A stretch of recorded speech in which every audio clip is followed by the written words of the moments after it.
আলহামদুলিল্লাহ আমাদের এতদিন দীর্ঘ প্রতীক্ষার অবসান ঘটলো। আল্লাহ যদি সহায় থাকে আমরা আজকে 100 জন বন্দী নিয়ে এই কারাগারের কার্যক্রম চালু করব। এই লক্ষ্যে আমাদের ডিসি স্যারের সভাপতিত্বে আমাদের একটা সমন্বয় মিটিং হয়েছে সহ আইনশৃঙ্খলা বাহিনী নিয়ে। তখন প্রথম সিদ্ধান্ত ছিল 25 তারিখ আমরা যাব, কিন্তু কাজের কিছু সমাপ্ত না হয় আমরা পরে আবার এটা অধিদপ্তর থেকে আমাদের হেডকোয়ার্টারকে সিদ্ধান্ত হলো যে 1 তারিখে। সেই অনুযায়ী আমরা আজকে 1 তারিখ আমরা যাচ্ছি আর কি। এরপরে পুলিশ স্কোয়াড আসতেছে, অলরেডি দেখতেছেন কিজন আসছে। এখন আরো ফোর্স আসলে আমরা আল্লাহর নাম নিয়ে রওনা দিব আর কি।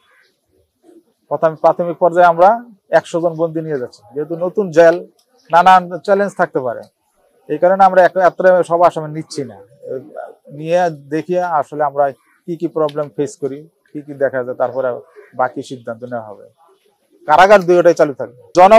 জনবলের আমাদের কিছুটা ঘাটতি আছে, তবে সেটা পূরণ হয়ে যাবে। আমরা তো চাহিদা দিয়েছিলাম 600 জনের, এখন আমরা আপাতত এই জন্যই আমরা কিছু বন্দী অল্প বন্দী নিচ্ছি আর কি। আমরা এখন বর্তমানে এখানে সর্বমোট মিলে আমাদের 83 জন স্টাফ কাজ করতেছে। এটা দিয়ে আমরা আপাতত প্রাইমারি চালু করতেছি। শুরু তো করি, আস্তে আস্তে সবই হবে। যেহেতু আমার দীর্ঘদিন যারা স্থাপনাগুলো আছে এখানে, আপনার যদি ব্যবহার না করা হয় নষ্ট হয়ে যাবে। মানুষের পদচারণা পড়লে যদি ব্যবহার হাতের ছোঁয়া লাগে, এগুলো আবার পুনরুজ্জীবিত হবে। আর নতুন নতুন সমস্যা রাইজ করলে গেলে আমরা সমাধানের ব্যবস্থা নিতে পারি। কিন্তু যদি উঠলামই না, তাহলে এটা সমাধান তো হবে না, বিল্ডিং গুলো তো নষ্ট হয়ে যাবে। আবার এদিকে বন্দির সংখ্যা বেশি হয়ে যাচ্ছে, ওভার ক্রাউডিং হয়ে যাচ্ছে। এই সব বিবেচনা করে আমরা যদিও কিছু কাজ এখনো বাকি আছে, এগুলো আস্তে আস্তে করাই নিব আর কি।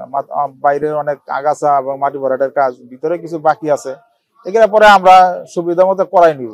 এটা বলা যাচ্ছে না, আসলে এটাই এক্সাক্ট ফিগারটা আমরা বলতে পারতেছি না। আমরা আগে চালু করি, দেখি আমরা কিভাবে রান করাইতে পারতেছি, এটা কতটুকু আমাদের হেল্প হইতেছে তার উপর নির্ভর করবে।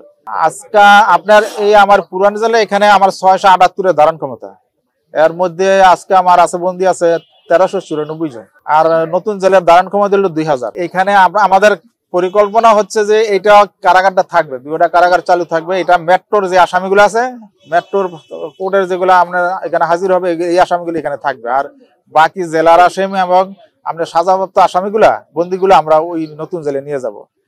কিন্তু এখন এই মুহূর্তে সবগুলো এই কাজটা করতে পারছি না, পরিকল্পনা বাস্তবায়ন করতে পারতেছি না। এখন বর্তমানে আমরা 100 সাজাপ্রাপ্ত বন্দী নিয়ে যাচ্ছি, যাদের সাজার মেয়াদ তুলনামূলক কম, এবং যাদের দিয়ে আমরা ওখানে কাজ করাবো, রান্নার কাজগুলো করবো, পরিষ্কার পরিচ্ছন্নতার কাজগুলো, আরো অন্য ভিতরে কিন্তু অনেক কাজ আমরা খালি সুপারভাইজ করি। এই কাজগুলো করানোর জন্য যারা পারদর্শী তাদেরকে নিয়ে যাচ্ছি। মাত্র সশ্রম আছে, বিনাশ্রম আছে।